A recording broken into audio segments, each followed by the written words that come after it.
Lesson number 2 ની અંદર તમે લોકોએ લેક્ચર 1 અને લેક્ચર 2 નો અભ્યાસ કર્યો હશે. આજે આપણે ત્રીજા લેક્ચરની અંદર પરાગનયનની ક્રિયાની વાત કરવાની છે. પહેલા લેક્ચરની અંદર તમે લોકોએ જોયું કે પરાગરજ કે જે લઘુબીજાણુ છે એ લઘુબીજાણુની અંદર નરજન્યુનું નિર્માણ થયું. પરાગરજ કે જે લઘુબીજાણુ છે એમાં નરજન્યુનું નિર્માણ થયું. અને બીજા લેક્ચરની અંદર તમે જોયું કે અંડક કે જે મહાબીજાણુ છે એની અંદર માદાજન્યુનું નિર્માણ થયું. કે પરાગરજની અંદર નરજન્યુનું નિર્માણ થયું અને અંડકની અંદર માદાજન્યુનું નિર્માણ થયું. હવે આ નરજન્યુ અને માદાજન્યુનું મિલન થવું અનિવાર્ય છે. નરજન્યુ અને માદાજન્યુનું મિલન થવું જોઈએ, એટલે કે ફલન થવું જોઈએ. પણ પરિસ્થિતિ એ છે કે નરજન્યુ પોતે અચલિત છે. નરજન્યુ હલનચલન કરી આપમેળે હલનચલન કરી અને માદાજન્યુ સુધી પહોંચી શકે એમ નથી. અને માદાજન્યુ પોતે પણ અચલિત છે કે માદાજન્યુ પણ હલનચલન કરી અને નરજન્યુ સુધી પહોંચી શકે એમ નથી. તો આવી પરિસ્થિતિની અંદર બંનેની અચલિતતાની જે પરિસ્થિતિ છે, બંને પાસે હલનચલન કરવાની જે ક્ષમતા નથી, એવી પરિસ્થિતિની અંદર નરજન્યુ અને માદાજન્યુનું મિલન છે એ કઈ રીતે થઈ શકે? તો નરજન્યુ અને માદાજન્યુનું મિલન કરવા માટે થઈ અને કુદરતની અંદર એક વ્યવસ્થા અસ્તિત્વમાં આવી. એક કુદરતી, એક પ્રાકૃતિક વ્યવસ્થા છે એ અસ્તિત્વમાં આવી. તો નરજન્યુ અને માદાજન્યુના મિલન માટેની આ જે પ્રાકૃતિક કે કુદરતી વ્યવસ્થા છે એને પરાગનયન તરીકે ઓળખવામાં આવી. એ ક્રિયાને પરાગનયન તરીકે ઓળખવામાં આવી. કે પુંકેસરના પરાગાશયમાંથી મુક્ત થતી પરાગરજ છે એ જુદા જુદા વાહકો દ્વારા સ્ત્રીકેસરના પરાગાસન ઉપર સ્થળાંતરિત થાય અને આ ક્રિયાને પરાગનયન તરીકે ઓળખવામાં આવી.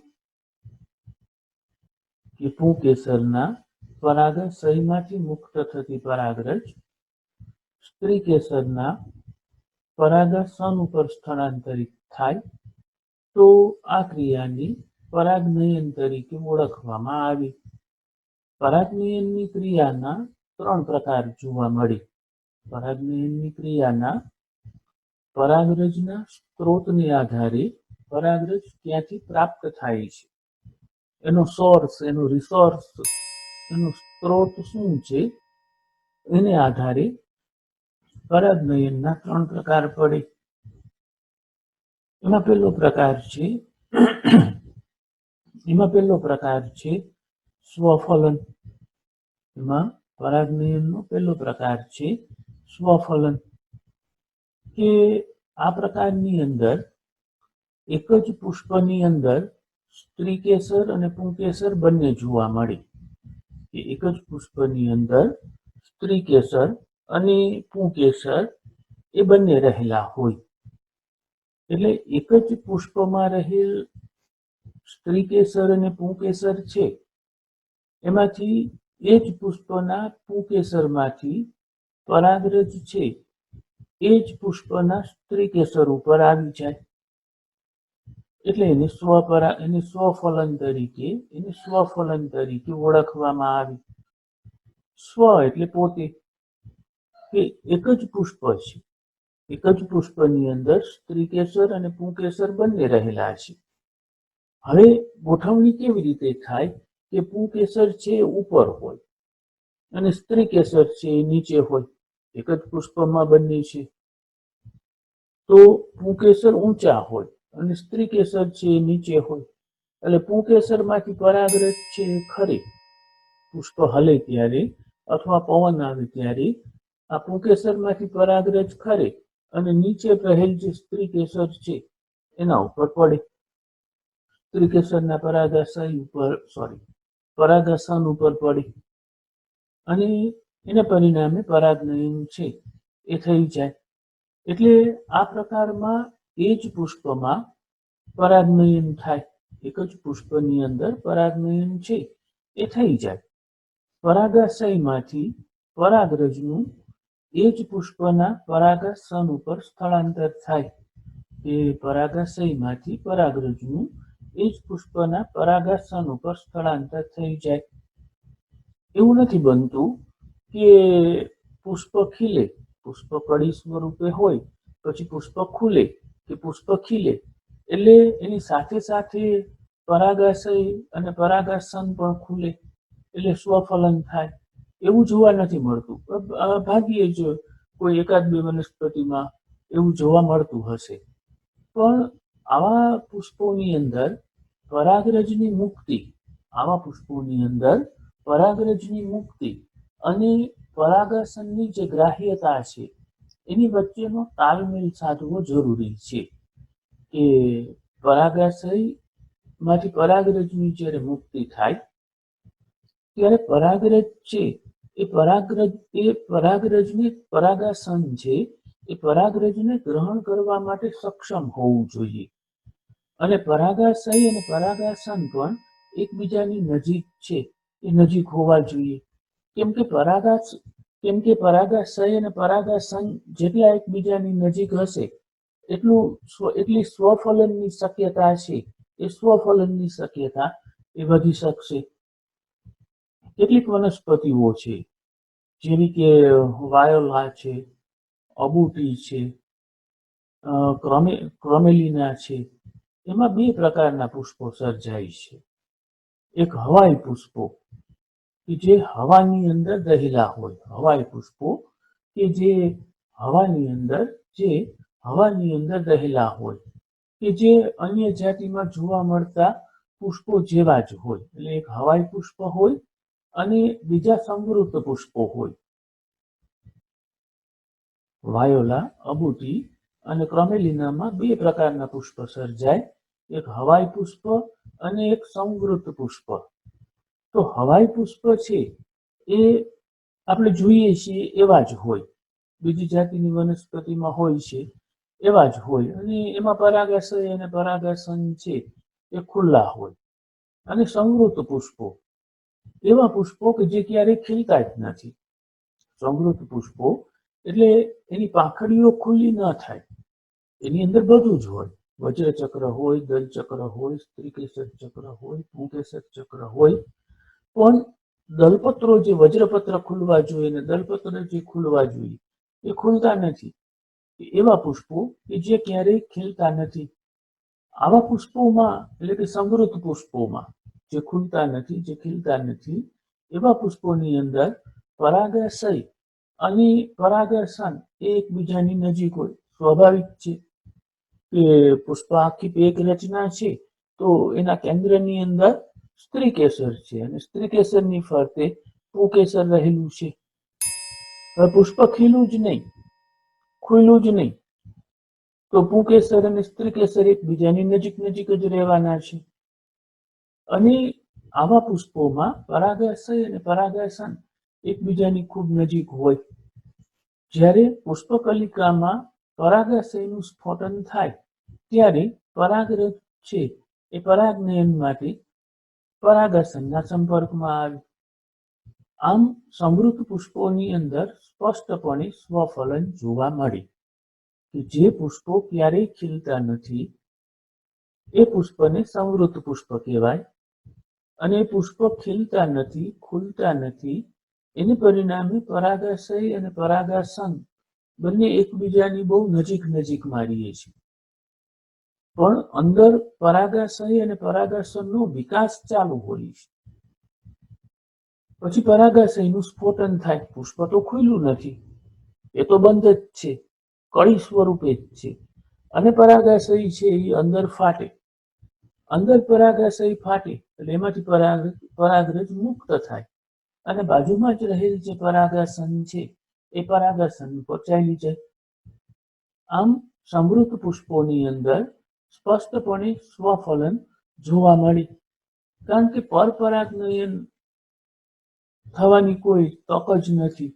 એટલે બહારથી બીજી કોઈ જાતિની કે બીજી કોઈ પરાગરજ અંદર આવી અને પરાગાસન ઉપર પડે એવી કોઈ શક્યતા છે એ શક્યતા જ નથી, કેમ કે પુષ્પ પોતે ખુલ્લું જ નથી. પુષ્પ છે એ પોતે ખીલું જ નથી. એટલે પરપરાગરજની બીજાના પરાગરજની પરાગાસન ઉપર સ્થાપિત થવાની કોઈ તક છે એ હોતી નથી. સમૃદ્ધ પુષ્પોમાં પરાગનયનની ગેરહાજરીમાં પણ બીજ સર્જન થાય છે.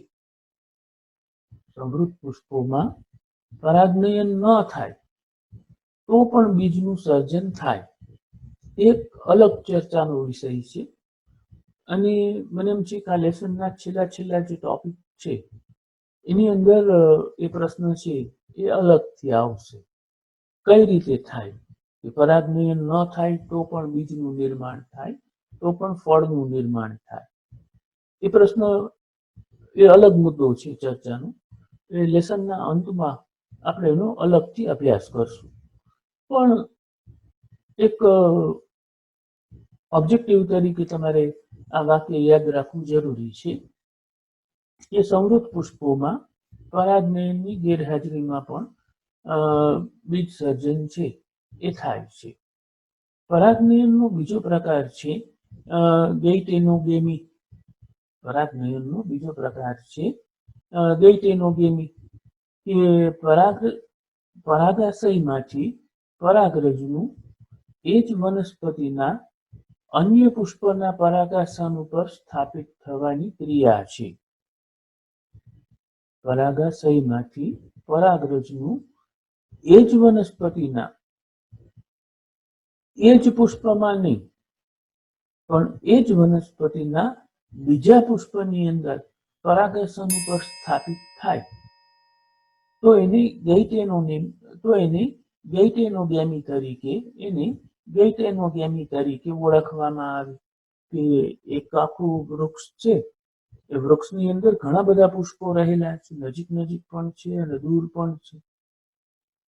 તો એક પુષ્પમાંથી પરાગરજ મુક્ત થાય અને એ જ વનસ્પતિના બીજા પુષ્પની અંદર રહેલ જે પરાગાસન છે એ પરાગાસન ઉપર સ્થાપિત થાય. સ્વફલનની અંદર શું હતું કે એક જ પુષ્પમાં પરાગનયન થઈ જતું હતું. કે એક જ પુષ્પની અંદર રહેલ પરાગાશય છે એની પરાગરજ એ જ પુષ્પના પરાગાસન ઉપર જતી હતી. ગૈટેનોગેમીમાં શું છે કે એક પુષ્પની પરાગરજ છે એ જ પુષ્પના પરાગાસન ઉપર નથી જતી, પણ એ જ વનસ્પતિ ઉપર રહેલા બીજા પુષ્પના પરાગાસન ઉપર જાય છે. કે પરાગાશયમાંથી પરાગરજનું એ જ વનસ્પતિના અન્ય પુષ્પના પરાગાસન ઉપર સ્થાપિત થવાની ક્રિયા છે.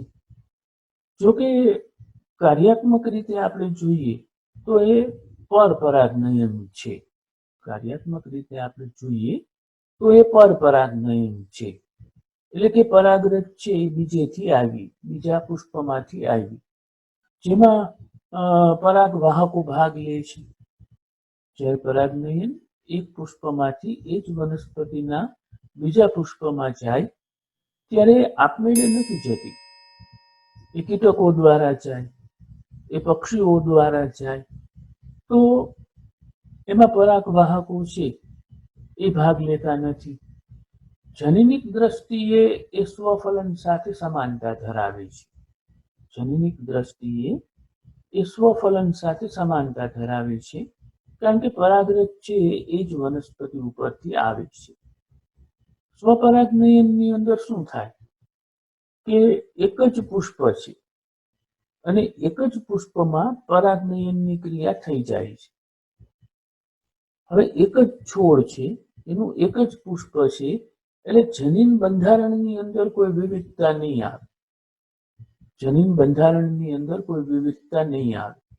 બે અલગ અલગ છોડ હોય અને એમની વચ્ચે પરાગનયન થાય તો બંને છોડના જનનિક બંધારણની અંદર થોડો ઘણો પણ તફાવત રહેલો હોય. ભલે આપણને સામ્યતા દેખાતી હોય તો એ 80 થી 85% સામ્યતા હોય, પણ 15 થી 20% તો એમાં ભિન્નતા હોય, જે જનનિક દ્રષ્ટિએ ભિન્નતા હોય. એટલે સંતતિની અંદર નવા લક્ષણો સર્જાવાની શક્યતા છે એ વધી જાય, જનનિક ભિન્નતા આવવાની શક્યતા વધી જાય જ્યારે બે અલગ અલગ વનસ્પતિ હોય ત્યારે. પણ એક જ વનસ્પતિની અંદર જ્યારે પરાગનયન થઈ જાય, એક જ વનસ્પતિની અંદર જ્યારે પરાગનયન થઈ જાય ત્યારે જનનિક વિવિધતા આવવાની કોઈ શક્યતા છે એ રહેતી નથી. જનનિક વિવિધતા આવવાની શક્યતા એ સ્વફલનની અંદર અને ગૈટેનોગામીની અંદર ઘટી જાય છે, કેમ કે સ્વફલનમાં એક જ પુષ્પ છે અને ગૈટેનોગામીમાં એક જ વનસ્પતિ છે. એટલે એક જ વનસ્પતિના પુષ્પમાંથી એ જ વનસ્પતિના પુષ્પ ઉપર પરાગરજ ગઈ એટલે જનનિક વિવિધતા આવવાની શક્યતા છે એ ઘટી જાય છે. એટલે જનનિક દ્રષ્ટિએ ગૈટેનોગેમી છે એ સ્વફલનની સાથે સમાનતા ધરાવે છે. એનો ત્રીજો પ્રકાર છે પરવશ. કે પરાગાશયમાંથી પરાગરજનું અન્ય વનસ્પતિના પરાગાસન ઉપર સ્થાપન થવાની ક્રિયાની પરવશ પ્રકારના પરાગનયન તરીકે ઓળખવામાં આવી. કે પેલા એક જ પુષ્પમાં પરાગનયન થયું એને આપણે સ્વફલન પ્રકારનું પરાગનયન કીધું. પછી એક જ વનસ્પતિના પુષ્પો વચ્ચે પરાગનયન થયું એને આપણે ગૈટેનોગેમી કીધું. અને હવે બે અલગ અલગ વનસ્પતિ છે કે પરાગાશયમાંથી પરાગરજનું અન્ય વનસ્પતિના પરાગાસન ઉપર સ્થાપન થવાની ક્રિયા છે. બે અલગ અલગ છોડ છે, બે અલગ અલગ એક જ જાતિ છે. દાખલા તરીકે પપૈયું લઈ તો પપૈયાના છોડ છે એમાં નર અને માદા છોડ હોય. પપૈયાને જ્યારે આપણે પપૈયાના બીને ભાગી એમાંથી છોડ બની તો નર છોડ અલગ હોય, માદા છોડ અલગ હોય. કહેવાનો મતલબ એ છે કે એ છોડ ઉપર માત્ર નર પુષ્પો જ હોય તો એને નર છોડ કહેવાય, અને બીજા છોડ ઉપર માત્ર માદા પુષ્પો જ હોય એને માદા છોડ કહેવાય. તો બે છોડ અલગ થઈ ગયા, જાતિ એક જ થઈ, વનસ્પતિની જાતિ એક જ રહી પપૈયું, પણ બે વનસ્પતિ અલગ થઈ ગઈ, બે છોડ અલગ થઈ ગયા. એક છોડ છે એ આ બાજુ ઉગેલો છે, બીજો છોડ છે એ આ બાજુ ઉગેલો છે. નર છોડ આ બાજુ છે, માદા છોડ આ બાજુ છે, બંને સ્વતંત્ર છે. એટલે બંનેના જનનિક બંધારણ છે એ બંનેના જનનિક બંધારણની અંદર ભિન્નતા રહેલી હશે. હવે જ્યારે અહીંયા રહેલ જે નર છોડ છે એમાંથી પરાગરજ વાહક દ્વારા આ બીજા માદા છોડના માદા પુષ્પના પરાગાસન ઉપર જાય. બે અલગ અલગ જનીનો છે, બંનેનું જનીન બંધારણ અલગ છે. એટલે નરજન્યુનું જનીન બંધારણ અલગ હોય અને માદાજન્યુનું જનીન બંધારણ અલગ હોય. એટલે જે સંતતિ ઉત્પન્ન થાય એ સંતતિની અંદર જનનિક ભિન્નતા જોવા મળે. એ સંતતિની અંદર જનનિક વિવિધતા છે કે જનનિક ભિન્નતા છે એ જોવા મળી. કે પરાગાશયમાંથી પરાગરજનું અન્ય વનસ્પતિના પરાગાસન ઉપર સ્થાપન થવાની ક્રિયા છે. આ એકમાત્ર એવા પ્રકારનું પરાગનયન છે કે જેમાં પરાગાસન ઉપર જનનિક ભિન્નતા ધરાવતી પરાગરજ છે એ જનનિક ભિન્નતા ધરાવતી પરાગરજ છે એ સ્થાપિત થાય છે. આપણે વાત કરી પરાગનયનની વ્યાખ્યા આપી ત્યારે મેં આપણે એક શબ્દનો ઉપયોગ કર્યો કે જુદા જુદા વાહકો દ્વારા પરાગરજ છે એ પરાગાશયથી પરાગાસન ઉપર જાય તો પરાગરજનું વહન થાય છે. પરાગરજનું વહન કરવા માટેના વાહકો છે જેને પરાગનયન માટેના વાહકો તરીકે ઓળખવામાં આવે. આ વાહકોનું આપણે વર્ગીકરણ કરીએ તો વનસ્પતિઓ છે એ બે પ્રકારના વાહકોનો ઉપયોગ કરે. એક અજૈવિક વાહકોનો ઉપયોગ કરે અને બીજા જૈવિક વાહકોનો ઉપયોગ કરે. અજૈવિક ઘટકોનો અને જૈવિક ઘટકોનો પરાગરજના વહન માટે ઉપયોગ થાય. પવન દ્વારા પરાગનયન થાય. પવન છે એ પરાગરજને લઈ પરાગાશયમાંથી ઉપાડી અને પવન દ્વારા વહન પામી અને એ પરાગરજ છે પરાગાસન ઉપર પડી. પાણી દ્વારા જલજ વનસ્પતિ, પાણીમાં ઉગતી વનસ્પતિઓ માટે છે. જલજ વનસ્પતિઓમાં પાણી દ્વારા પરાગરજ છે વહન પામી અને પરાગાસન સુધી પરાગરજને પહોંચાડે. તો પવન અને પાણી છે એ અજૈવિક ઘટકો છે. એ અજૈવિક ઘટકો છે. જ્યારે પ્રાણીઓ દ્વારા પરાગરજનું વહન થાય, જ્યારે પ્રાણીઓ દ્વારા પરાગરજનું વહન થાય તો એને જૈવિક ઘટકો દ્વારા થયેલું વહન તરીકે ઓળખવામાં આવે. મોટાભાગની વનસ્પતિઓ છે એ પરાગનયન માટે જૈવિક વાહકોનો ઉપયોગ કરે છે. મોટાભાગની વનસ્પતિ એ જૈવિક વાહકોનો પરાગનયન માટે ઉપયોગ કરે છે. પવન અને પાણી દ્વારા થતા પરાગનયનની અંદર પરાગરજની પરાગાસન સાથે સંપર્કમાં આવવાની શક્યતા રહેલી છે. એ કોઈ શ્યોરિટી નથી, કોઈ ગેરંટી નથી કે પવન દ્વારા ઉડેલી પરાગરજ છે એ પરાગાસન ઉપર જ પડશે. એ કોઈ ગેરંટી નથી કે પવન અને પાણી દ્વારા થતા પરાગનયનમાં પરાગરજની પરાગાસન સાથે સંપર્કમાં આવવાની શક્યતા રહેલી છે. આવી એટલે અનિશ્ચિતતા છે.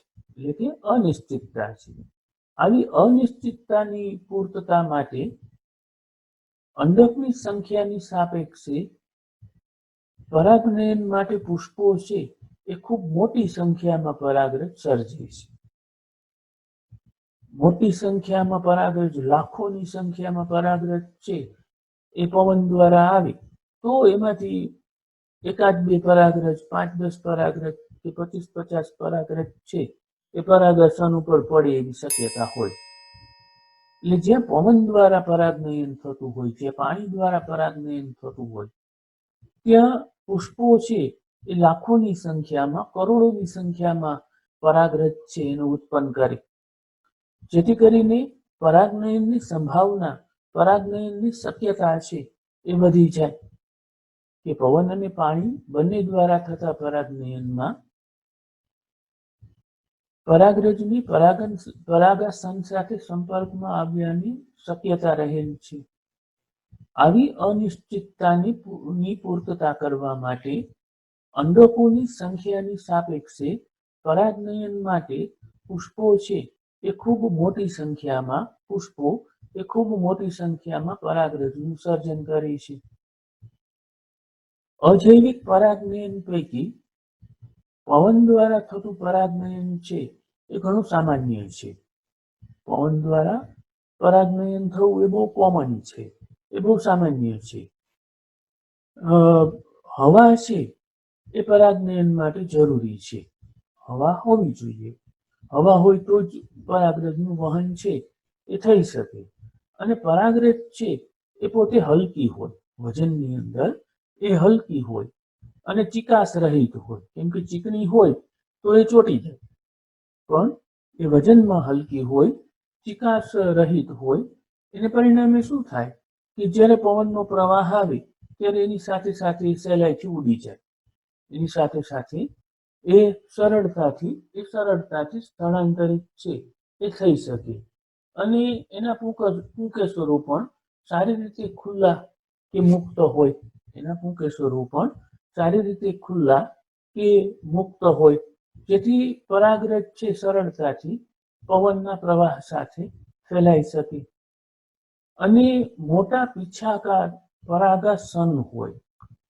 પરાગાસનની રચના છે એ પીછા આકારની હોય અને પરાગાસન મોટા હોય, જેથી કરીને એની સાથે હવા અથડાઈ શકે. અને હવા જ્યારે એની સાથે અથડાય ત્યારે હવામાં રહેલ પરાગરજ છે એ પરાગસંગ સાથે ચોંટી જાય, એ પરાગસંગ સાથે ચોંટી જાય. એટલે મોટા અને પીછાયુક્ત પરાગસંગ હોવાથી વાત પ્રવાહિત પરાગરજને સરળતાથી જકડી શકે. એટલે હવા દ્વારા વહેતી પરાગરજને એ સરળતાથી પકડી શકે. હવા દ્વારા પરાગિત પુષ્પો છે, એટલે વાત પરાગિત પુષ્પો છે એ સામાન્ય રીતે એક અંડકયુક્ત બીજાશય ધરાવતા અને અનેક પુષ્પો ધરાવતો પુષ્પ વિન્યાસ ધરાવે છે. કે જે વનસ્પતિની અંદર હવા દ્વારા પરાગનયન થતું હોય એ વનસ્પતિની અંદર જે સ્ત્રીકેસર છે એ સ્ત્રીકેસરના બીજાશયની અંદર માત્ર એક જ અંડક રહેલ હોય. સ્ત્રીકેસરના બીજાશયની અંદર માત્ર એક જ અંડક રહેલો હોય અને પુષ્પ વિન્યાસ એટલે ગોઠવણી. તો પુષ્પની ગોઠવણી એવી રીતે થયેલી હોય કે જેની અંદર અનેક પુષ્પો છે એકી સાથે રહેલ હોય. દાખલા તરીકે મકાઈનો ડોડો એનું ઉદાહરણ, એ મકાઈનો ડોડો છે. મકાઈના ડોડામાં આપણે જેટલા મકાઈના દાણા જોઈએ છીએ એટલા મકાઈના પુષ્પ હતા. એક ડોડામાં એટલા મકાઈના પુષ્પ હતા. એટલે શું થાય કે સમૂહની અંદર પુષ્પ રહેલા હોય, જેથી કરીને હવા આવે તો એ હવા જ્યારે એ સમૂહમાં રહેલા પુષ્પો સાથે અથડાય ત્યારે ઘણી બધી પરાગરજ છે એ કેચઅપ થઈ જાય, ઘણી બધી પરાગરજ છે એ પકડાઈ જાય. અને પરાગાસન અને પરાગવાહિની છે એ પણ પવનમાં લહેરાતી હોય. પરાગાસન અને પરાગવાહિની છે એ પણ હવાની અંદર લહેરાતી હોય.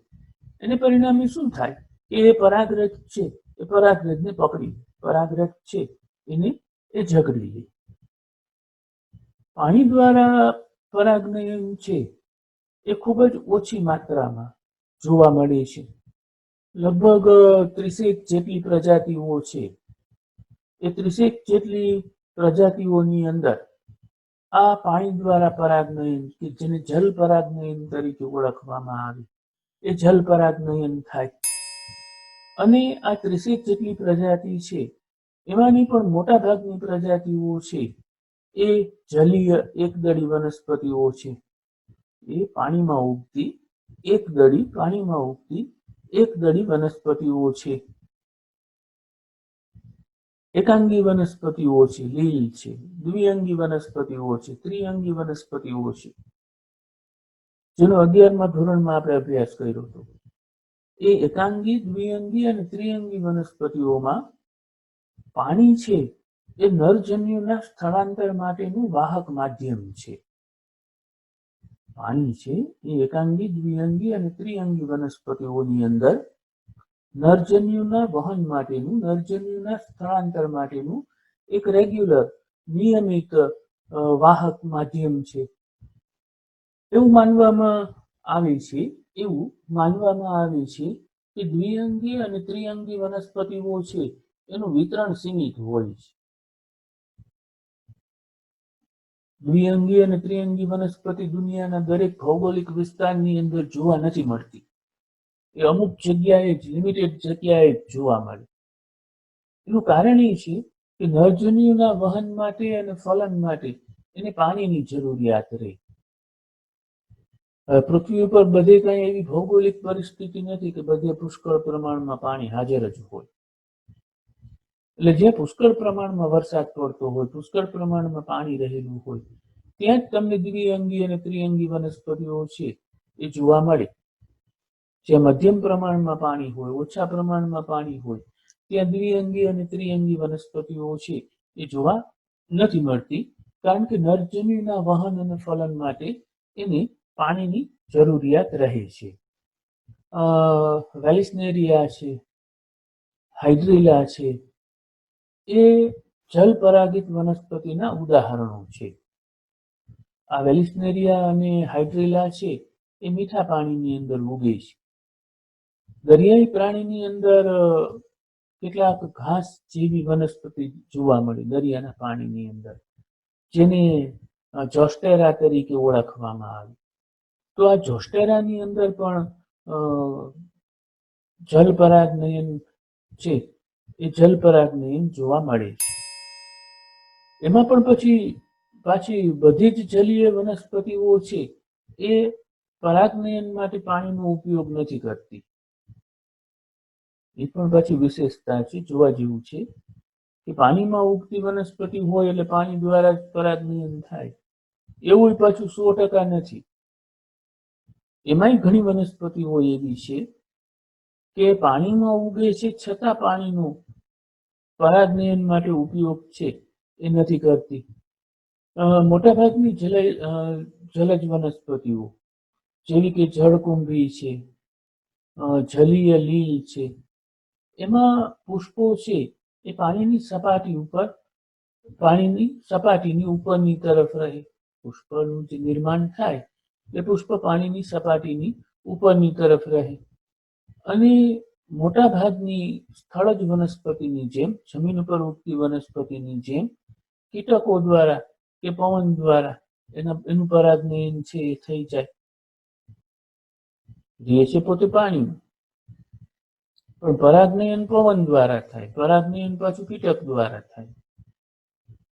કઈ રીતે? તો કે એના પુષ્પ છે એ પાણીની સપાટી ઉપર આવી જાય. પાણીની સપાટી ઉપર પુષ્પ તરતા હોય એટલે કીટકો છે એ એક પુષ્પમાંથી બીજા પુષ્પની અંદર જતા હોય. પુષ્પની અંદર મધુગ્રંથિ હોય, મીઠા પદાર્થનો મધનો સ્ત્રાવ કરતી ગ્રંથિ છે એ રહેલી હોય. અને એ મધુગ્રંથિમાંથી મીઠો પદાર્થ કે મધ છે એને ચૂસવા માટે થઈ અને કીટક પુષ્પની અંદર દાખલ થાય. કીટક જ્યારે પુષ્પની અંદર દાખલ થાય મધ ચૂસવા માટે, ત્યારે કીટકનું હલનચલન થતું હોય, એની પાંખનું, એના પગનું હલનચલન થતું હોય. એટલે એ પરાગાશય સાથે અથડાય, એટલે પરાગાશયમાંથી પરાગરજ મુક્ત થાય અને કીટકના શરીર સાથે ચોંટી જાય. હવે એ જ કીટક જ્યારે માદા પુષ્પની અંદર મધનું શોષણ કરવા માટે જાય, મધને ચૂસવા માટે જાય, ત્યારે કીટકના શરીરનું હલનચલન થાય એટલે એના શરીર ઉપર ચોટેલી પરાગરજ છે એ ખરી પડે અને પુષ્પના પરાગાસન ઉપર પડે. પુષ્પના પરાગાસન ઉપર પડે એટલે પરાગનયન છે એ થઈ જાય. તો આમ કીટકો દ્વારા પરાગનયન થાય. આમ પાણી દ્વારા જલજ વનસ્પતિની અંદર પરાગનયન છે એ પરાગનયન થાય.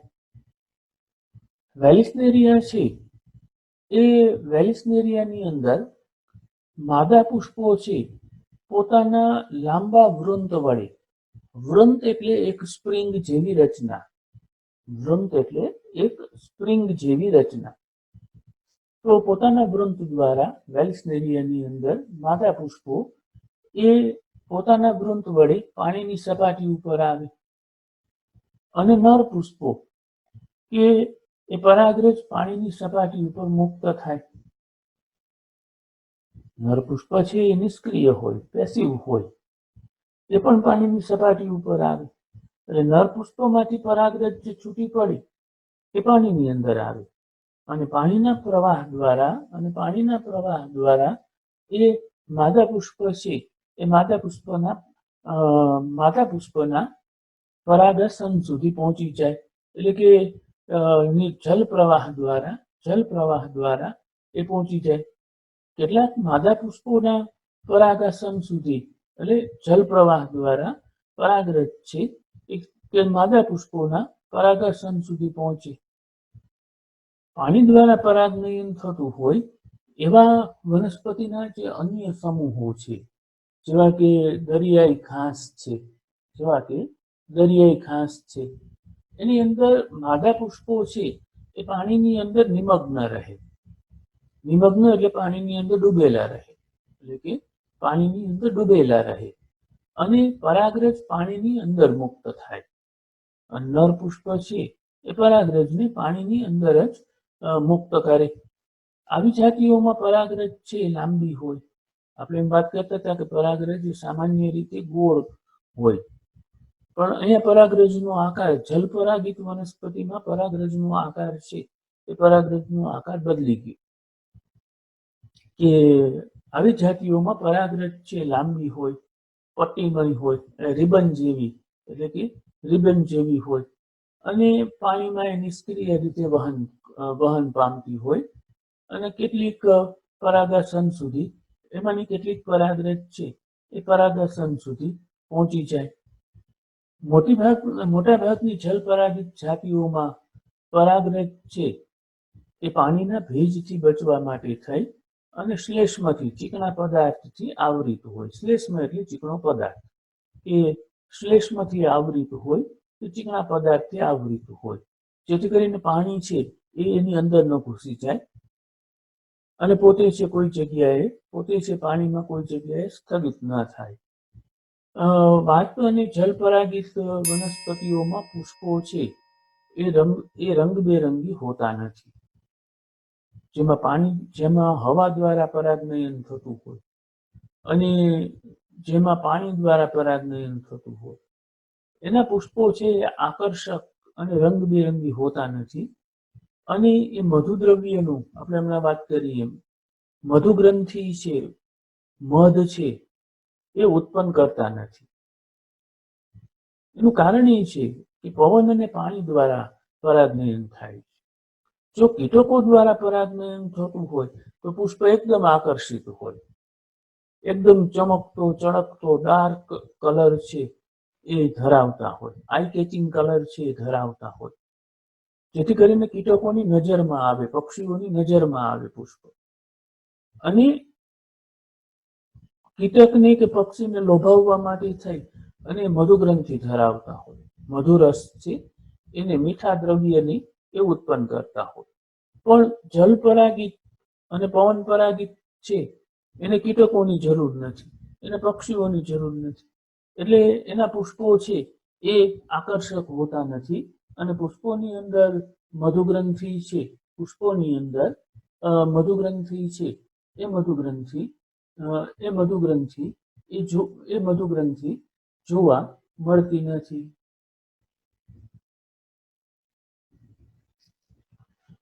આપણે પરાગનયનની વાત કરીએ છીએ. પરાગનયનમાં છેલ્લે આપણે પરાગનયનના બે જે ઉદાહરણ છે એ જોયા કે જેને પવન પરાગનયન અથવા વાત પરાગનયન અને જલ પરાગનયન તરીકે ઓળખવામાં આવે.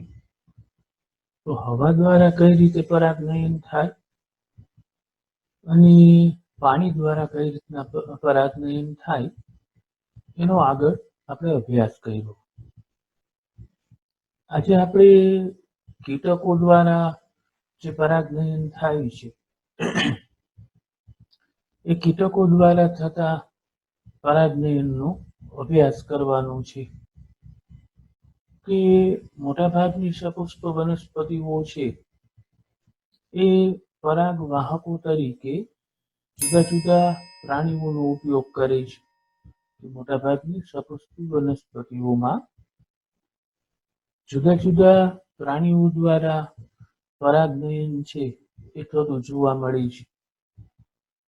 મધમાખી છે, પતંગિયા, માખી છે, ભૃંગ કીટકો જેને બીટલ્સ તરીકે ઓળખવામાં આવે એ બીટલ્સ છે, ભમરીઓ છે, કીડી, ફૂદા, પક્ષીઓ છે જેને સનબર્ડ તરીકે એટલે આપણે ગુજરાતીમાં દેવચકલી તરીકે ઓળખીએ અને હમિંગ બર્ડ જેને ગુજરાતીમાં ગુંજન પક્ષી તરીકે આપણે ઓળખીએ અને ચામાચીડિયા છે એના દ્વારા પરાગનયન થતું જોવા મળે છે.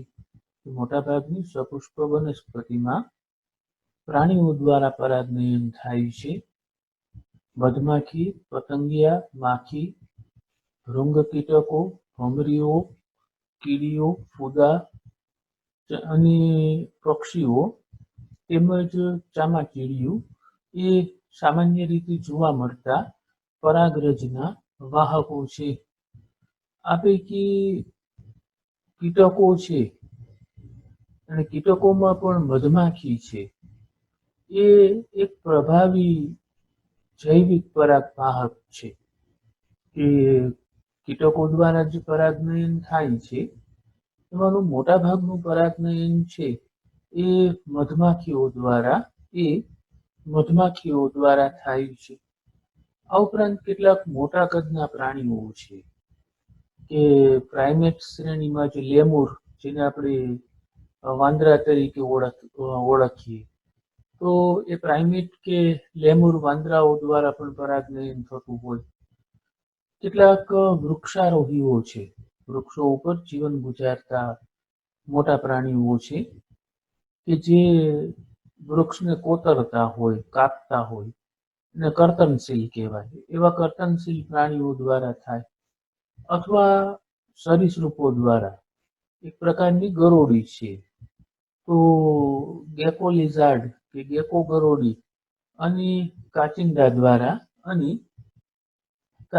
દ્વારા પણ પરાગરજનું વહન છે એ પરાગરજનું વહન થતું જોવા મળે છે.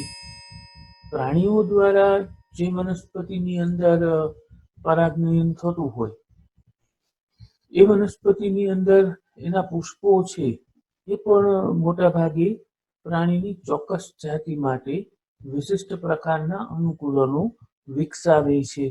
કે પ્રાણીઓ પુષ્પની રચના એવી બની કે જેથી પ્રાણીઓ દ્વારા પરાગનયન છે એ સરળતાથી થઈ શકે. એટલે કે પ્રાણી દ્વારા પરાગિત વનસ્પતિના પુષ્પો મોટા ભાગે પ્રાણીની ચોક્કસ જાતિ માટે વિશિષ્ટ પ્રકારના અનુકૂલનો છે એ વિકસાવે છે. મોટાભાગના કીટ પરાગિત પુષ્પો છે એ મોટા હોય. કીટકો દ્વારા જેમાં પરાગનયન થતું હોય એ પુષ્પો કેવા હોય, તો કે મોટા હોય, એ રંગબેરંગી હોય, એ સુગંધી હોય, અને પુષ્કળ પ્રમાણમાં મધુરસ છે, મીઠો પદાર્થ છે એ ધરાવતા હોય. જો પુષ્પો નાના હોય તો એ પુષ્પો સમૂહ બનાવે. તો એ પુષ્પ કોઈ વનસ્પતિમાં નાના હોય અને કીટક પરાગનયન થતું હોય તો એ પુષ્પનો આખો ગુચ્છ બને. એ પુષ્પનો આખો સમૂહ છે એ સમૂહ બને. આથી કીટકો છે એનું ધ્યાન એના તરફ ખેંચાય. એ કીટકો માટે ધ્યાન આકર્ષક બની કે કીટકોનું ધ્યાન એના તરફ ખેંચાય.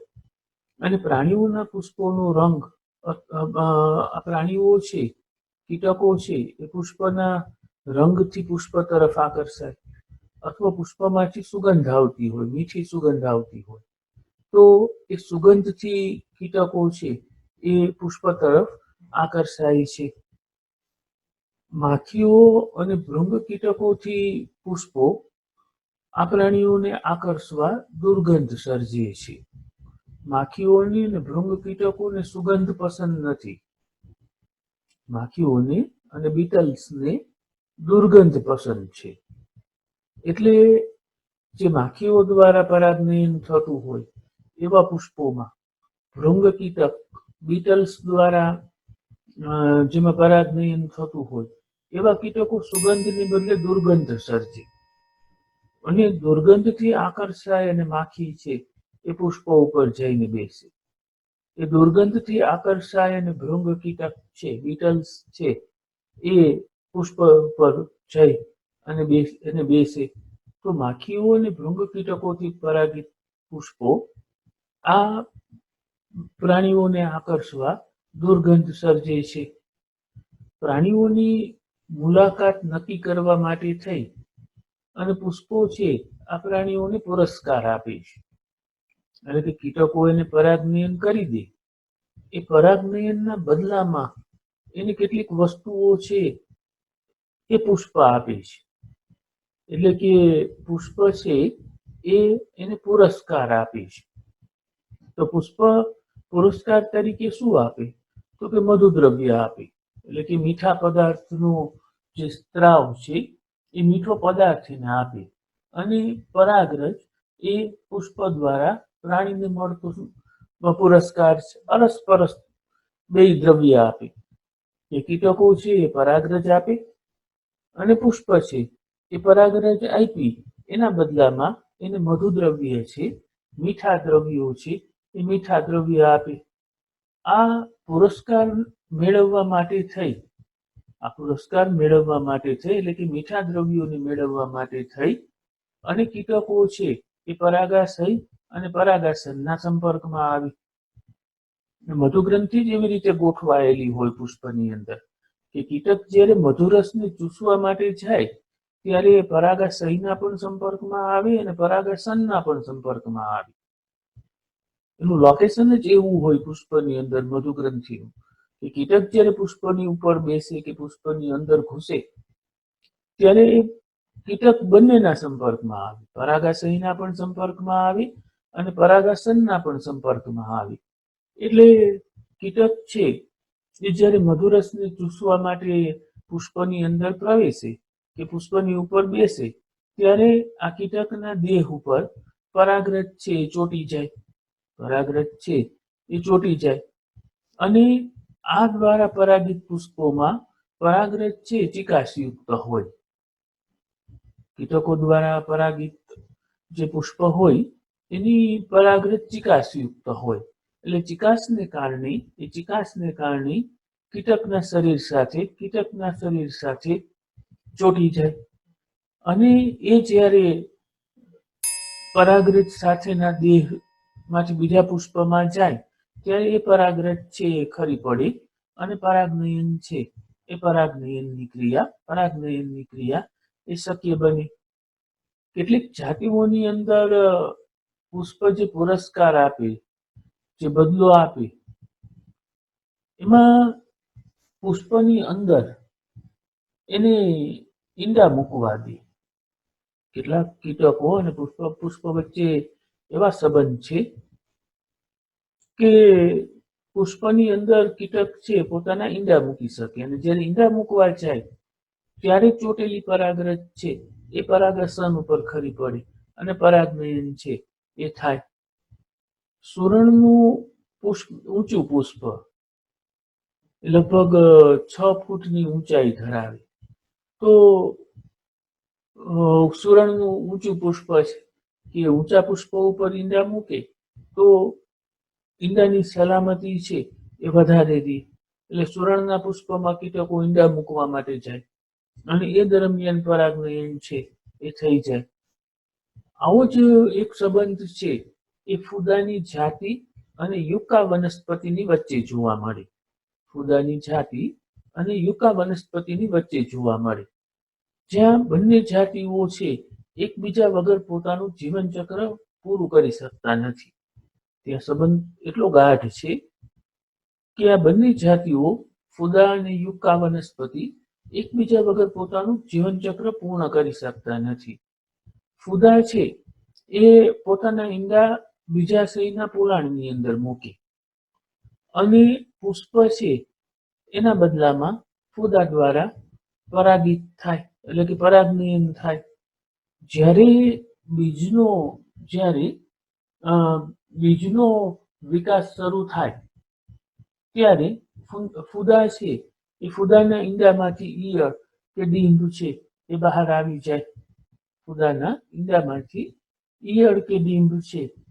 આવી જાય. તો આ રીતે વનસ્પતિની અંદર પરાગનયન છે એ થતું જોવા મળે.